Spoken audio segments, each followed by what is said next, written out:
Budi hrabar i slobodan, reče Gospod na vinu, ja ću za te vojevati, samo drži istinu.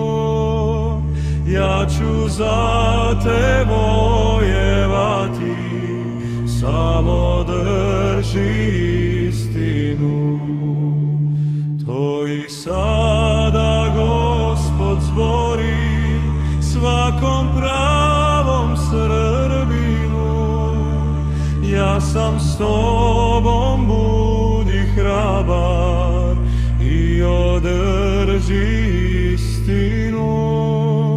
Ja sam s tobom, budi hrabar i održi istinu. Istina je što ljudima evanđelje kazuje, ko istinu krepko drži, nad zlom svakim caruje. Ko istinu krepko drži, nad zlom svakim caruje.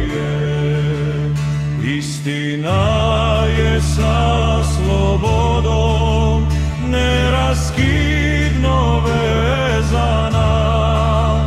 Ovo ima jedna pesma, od Srba je spevana. Ovo ima jedna pesma, od Srba je spevana. Za krst časni i slobodu, to je srpska lozinka. Bez to dvoje život što je, Srbin nema počinka. Bez to dvoje život što je, Srbin nema počinka. Budi hrabar i slobodan, Bog ti zbori, Srbine.